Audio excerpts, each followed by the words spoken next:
नमस्कार दोस्तों, कैसे हैं आप सभी। आशा करते हैं कि आप सभी स्वस्थ होंगे। मैं डॉक्टर दीपक सिंह बादल आपके मध्य में आज पुनः अनेक शब्दों के लिए एक शब्द विषय के ऊपर कक्षा को लेकर उपस्थित हैं, जो कि Uttar Pradesh police, TGT, PGT, KVS, NEVS, DSSB व भारतवर्ष की सभी प्रतियोगी परीक्षाओं के लिए, जिसमें हिंदी व्याकरण के प्रश्न पूछे जाते हैं, आपके लिए उपयोगी सिद्ध होगी। तो आइए शुरुआत करते हैं आज का महत्वपूर्ण सेशन, जिसके नेत्र मृग के नेत्र के सदृश हों। सदृश माने समान, उसे मृगनयनी कहते हैं। जिसका संबंध मूल से हो, मूल माने जड़, उसे मौलिक कहते हैं। जैसे मौलिक काव्य कृति, मौलिक उपन्यास, मौलिक नाटक आदि। अनेक लोगों का एक ही मत, उसको कहते हैं बहुमत। अर्थात जिस मत के ऊपर बहुत सारे लोगों के विचार एक साथ आते हैं। जिसका व्यवहार पशुओं के समान हो, उसे कहते हैं पाशविक। वह जो प्रार्थना करता है प्रार्थी कहलाता है। जैसे आप जब कोई प्रार्थना पत्र लिखते हैं तो अंत में लिखते हैं कि प्रार्थी, यानी आप प्रार्थना कर रहे हैं। वह जो पीने योग्य हो, उसे पेय कहते हैं। जो प्रकृति से संबंधित हो, उसे प्राकृतिक कहते हैं। जिस पर दृष्टिपात करते समय अच्छा लगे, उसे प्रियदर्शी कहते हैं। प्रियदर्शी मतलब जो देखने में प्रिय लगे। जो पाप से रहित हो, उसको निष्पाप कहते हैं। जो दया से रहित हो, उसको निष्ठुर या निर्दय कहते हैं। जिसमें दूसरे का हित करने की प्रवृत्ति हो, उसको परोपकारी कहते हैं। जो दूसरों के अधिकार में हो, उसे पराधीन कहते हैं। गोस्वामी तुलसीदास की चौपाई है, पराधीन सपने सुख नाही, कतिविध सृजी नारी जगमाही।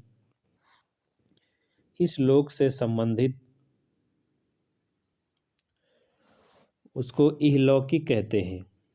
प्राणों की रक्षा करने वाला प्राण रक्षक कहलाता है। जिससे हिलोरें पैदा की जा सकें, उसको बिलोड़नी कहते हैं। जिसको विज्ञान का ज्ञान हो, वो वैज्ञानिक कहलाता है। जिसको व्याकरण का ज्ञान हो, वो व्याकरण कहलाता है।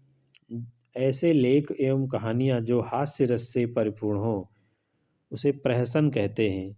जैसे भारतेंद्र हरिश्चंद्र जी का प्रहसन, अंधेर नगरी, चौपट राजा। जिसको पीने की अभिलाषा हो, उसे पिपासु कहते हैं। जिसने किसी कथन का खंडन किया हो, उसे प्रतिवादी कहते हैं। वो स्त्री जिसका पति विदेश गया हो, उसको प्रोषित पतिका कहते हैं। वो स्त्री जिसका पति विदेश से वापस आ रहा हो, उसे आगत पतिका कहते हैं। जिसके द्वारा अनेक का भला हुआ हो, उसे परमार्थी कहते हैं। जिसका संबंध धरती से हो, उसको पार्थिव कहते हैं। जो पूरी तरह से पक चुका हो, उसे परिपक्व कहते हैं। जिसको आप इंग्लिश में मैच्योर कहते हो। वो धनराशि जो किसी के परिश्रम के बदले दी गई हो, उसे पारिश्रमिक कहते हैं। जो पहनने लायक हो, उसे परिधेय कहते हैं। परिधेय शब्द जो है परिधान से बना है, और परिधान माने वस्त्र होता है। जो जाकर पुनः वापस आ गया हो, उसे प्रत्यागत कहते हैं। क्षेत्र अथवा विषय का पूर्ण ज्ञाता, उसको पारंगत कहा जाता है। पापों को नष्ट करने हेतु शास्त्रानुकूल क्रियाकलाप, उसको प्रायश्चित कहते हैं। वो कथन जिसका उत्तर देना पड़े, उसे प्रहेलिका कहते हैं। जैसे आप लोग कहते हैं क्या प्रहेलिका बुझा रहे हो, सीधे सीधे बात कहो। प्रमाण देकर सिद्ध करने योग्य उसको प्रमेय कहते हैं। जिसका नरक से संबंध हो उसको नारकी कहते हैं। वो अग्नि जो जंगल में लग जाती है उसे दावानल कहते हैं। जो पेट में आग लगती है उसके जठरानल कहते हैं। और समुद्र में लगने वाली आग को बड़वानल कहते हैं। तीनों प्रकार की आग को आप आज जान लीजिए। जिसे जीतना आसान न हो उसको दुर्जेय कहते हैं। जो मुश्किल से खाया जा सके उसे दुर्भक्ष कहते हैं। वो कार्य जिसका होना सरल न हो उसको दुष्कर कहते हैं। वो जिसे पीड़ित किया जाए उसको दलित कहते हैं। जो 2 बार जन्म लेता है उसको द्विज कहते हैं। जैसे गाय को द्विज कहते हैं, ब्राह्मण को द्विज कहते हैं, दांत को भी द्विज कहते हैं। ब्राह्मण को इसलिए द्विज कहते हैं क्योंकि एक बार उसका जन्म होता है, दूसरी बार जब उसका जनेऊ संस्कार होता है तब उसको दोबारा जैसे जन्म कोई लेता है, इसलिए उसको द्विज कहा जाता है। और दांतों को द्विज इसलिए कहते हैं, एक बार आपके जन्म के समय दांत होते हैं जो गिर जाते हैं, कुछ समय पश्चात पुनः दांत निकलते हैं, इसलिए दांतों को भी द्विज कहा गया है। वो जिसे स्वयं के देश से प्यार हो उसे देशभक्त कहते हैं। जिसे तत्व का ज्ञान हो उसे तत्वज्ञानी कहते हैं। वो पुत्र जो गोद लिया गया हो उसको दत्तक पुत्र कहते हैं। जिसे कठिनता से धारण किया जा सके उसे दुर्वाह कहते हैं। जिसमें खराब आदतें हों उसको दुर्व्यसनी कहते हैं। जो संतान से रहित हो उसे निःसंतान कहते हैं। पढ़ने लिखने के ज्ञान से रहित उसको निरक्षर कहते हैं। जिसका त्याग कर दिया गया हो उसे त्यक्त या परित्यक्त कहते हैं। जल्दी चलने वाला उसे द्रुतगामी कहा गया है। जो धारण करती है वह धारित्री कहलाती है। जो आकार से रहित हो उसको निराकार कहते हैं। जो धन देता है उसको धनद कहते हैं। जिसे लांघा या फांदा न जा सके उसे दुर्लभ कहते हैं। जिसे सरलता से सिद्ध न किया जा सके उसको दुरभिसंधि कहते हैं। जिसकी आवृत्ति 3 महीने में एक बार हो उसको त्रैमासिक कहते हैं। जो आसमान में भ्रमण करता हो उसे नवचर कहते हैं। नभ माने आकाश में, चर माने चलने वाला, यानी जो आकाश में भ्रमण करता हो। जिसकी धर्म में विशेष आस्था हो उसे धर्मात्मा कहते हैं। किसी काम के बदले में कुछ न दिया जाए उसको निःशुल्क कहते हैं। स्वामी के स्नेह से रहित स्त्री दुर्भगा कहलाती है। जिसको जानना कठिन हो उसे दुर्जेय कहते हैं। दूर की बातों को सोच लेने वाला दूरदर्शी कहलाता है। जिसको पकड़ने में दिक्कतों का सामना करना पड़े उसे दुरभिग्रह कहते हैं। जो रात को चलता हो उसको निशाचर कहते हैं। निशा माने रात में, चर माने चलने वाला। जो पचने में कठिन हो उसे गरिष्ठ भोजन कहते हैं या गरिष्ठ खाद्य पदार्थ कहते हैं। जिसका कुछ क्षणों में नाश हो जाए उसे क्षणभंगुर कहते हैं। क्षण माने अल्प समय में, भंगुर माने नाश होने वाला। वो जगह जहाँ गायें रहती हैं उसको गौशाला कहते हैं। 4 भुजाओं वाला चतुर्भुज कहलाता है। जो हाथों में चक्र रखता हो उसको चक्रपाणि कहते हैं। जो किसी गुट में न हो उसको तटस्थ कहते हैं। वो स्थान जो दोनों भ्रकुटियों के मध्य में होता है उसे त्रिकुटी कहते हैं। वो राजकी धन जो किसानों की सहायता हेतु दिया जाता हो उसको तकावी कहते हैं। बड़ा ही महत्वपूर्ण शब्द है, आप सभी इसको याद कर लीजिए। जिसे ज्ञान प्राप्त करने की इच्छा हो उसे जिज्ञासु कहते हैं। जो हर समय दूसरों की बुराइयां खोजते हैं उन्हें छिद्रान्वेषी कहते हैं। ऐसी स्त्री जिसका पति रात को पराई औरत के साथ रहकर प्रातः लौटे, उसको खंडिता कहते हैं। ऐसा नाटक जिसमें गीतों की संख्या अधिक हो, उसको गीत रूपक या गीत नाटिका कहते हैं। वो स्थान जहाँ पर सेना रुकती हो, छावनी कहलाता है।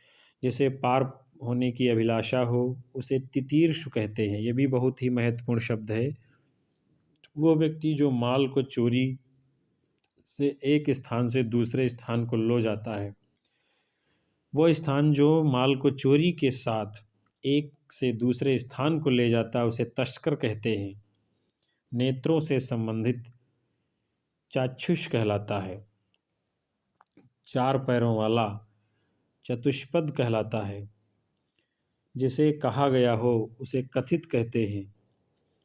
ऐसा वस्त्र जो पुराना एवं फटा हुआ हो, उसको चिरकुट कहते हैं। आप लोग कहते हैं ना, क्या चिरकुट बने घूम रहे हो? वो जिसे गणित का ज्ञान हो, गणितज्ञ कहलाता है। ऐसा चंद्र अथवा सूर्य ग्रहण जिससे पूरा मंडल ढक जाता हो, उसे खग्रास कहते हैं। वो वस्तु जो स्थिर न हो, चलायमान कहलाती है। इंद्रियों के द्वारा दी जाने वाली वस्तु गोचर कहलाती है। गो माने इंद्रिय होता है, गो माने गाय भी होता है। वो सायंकालीन समय जिस समय पशु चर कर वापस आते हैं, गोधूल वेला कहलाती है। जो क्षमा के जाने योग्य हो, उसे क्षम्य कहते हैं। जो बाह्य जगत के ज्ञान से अनभिज्ञ हो, उसको कूप मंडूक कहते हैं। कूप मंडूक मतलब कुएं का मेढक। अपने निश्चित स्थान से जो अलग हो गया हो, उसको च्युत कहते हैं। जैसे किसी को किसी के पद से हटा दिया जाता है, तो उसको पदच्युत कहते हैं। अभिनय योग्य काव्य, उसको अभिनय कहते हैं। अधिक श्रवण करने के पश्चात जिसे ज्ञान मिला हो, उसको बहुश्रुत कहते हैं। बहुमानी अधिक, श्रुत मतलब सुनने वाला। भविष्य में घटित होने वाला भावी कहलाता है। जैसे कहते हैं आप भावी घटनाएं। ऐसा बयान जो शपथ सहित दिया जाता है, उसको हलफनामा कहते हैं। वह भावना जिसमें प्रतिकार की गंध हो, उसे प्रतिचिकीर्षा कहते हैं। जो कलंक से रहित है, उसको निष्कलंक कहते हैं। ऐसी बुद्धि वाला जो किसी बात का हल तुरंत निकाल सके, उसको प्रत्युत्पन्नमति कहते हैं। यानी जिसकी तुरंत बुद्धि मति काम करती है। जो स्वयं के ही मत को मानने वाला हो, उसको आत्माभिमत कहते हैं। जिसे अधिक बकवास करनी ना आती हो, उसे गंभीर कहते हैं। वो स्थान जो पृथ्वी एवं सूर्य आदि लोकों के बीच का हो, अंतरिक्ष कहलाता है। वो स्त्री जो गोद में सोती हो, अंकशायनी कहलाती है। जिसका जन्म शूद्र वर्ण से हुआ हो, उसको अंत्यज कहते हैं। वैसे इसको बहुत शुद्ध रूप में, जिसका जन्म निम्न कुल में हुआ हो, उसको अंत्यज कहा जाता है। वह पद्य पाठ जिसको अंतिम अक्षर से आरंभ किया जाए, उसको अंत्याक्षरी कहते हैं। वो जिसकी बराबरी अन्यत्र दुर्लभ हो, अद्वितीय कहा जाता है। किसी से भी जिसकी तुलना न की जाए, उसको अतुलनीय कहते हैं। जो पढ़े जाने के योग्य न हो, उसको अपठनीय कहते हैं। मूल कथा में आने वाला प्रसंग अंतर कथा कहलाता है। मालिक रहित जानवर, उसको अन्ना कहते हैं। जैसे आप लोग कहते हो बहुत बड़े अन्ना बने घूम रहे हो, यानी जिसके ऊपर कोई रोक टोक नहीं है, जिसके ऊपर कोई अंकुश नहीं है, जो अवश्य ही घटित होने वाला हो, उसको अवश्यंभावी कहते हैं। सूरज के निकलने से पूर्व का काल, उसको उषा काल कहते हैं। जिसका उपनिषद से संबंध हो, औपनिषदिक कहलाता है। जो किसी के द्वारा किए उपकार को न मानता हो, उसको कृतघ्न कहते हैं। और जो उपकार को मानता है, उसको कृतज्ञ कहते हैं। वो लड़की जिसकी शादी न हुई हो, कुमारी कहलाती है। जिस लड़के का विवाह न हुआ हो, उसको कुमार कहते हैं। जिसकी बुद्धि कुश के अग्रभाग के समान हो, उसको कुशाग्र बुद्धि कहते हैं। वो जो छुटकारा दिलाता है, त्राता कहलाता है। जैसे रामायण महाभारत में देखते हैं देवतागण त्राहिमाम त्राहिमाम कहते हैं, तो त्राहिमाम से ही त्राता बना है। जिसके हृदय में ममता नहीं है निर्मम कहलाता है, जो हमेशा रहने वाला हो स्थायी कहलाता है। जिसकी ग्रीवा सुंदर हो उसको सुग्रीव कहते हैं। सु माने सुंदर, ग्रीव माने गर्दन। कठिनाई से समझने योग्य, दुर्बोध। दुर माने कठिनाई, बोध माने जानकारी। विदेश में वास करने वाला प्रवासी कहलाता है। जिसके समान दूसरा न हो अद्वितीय कहलाता है।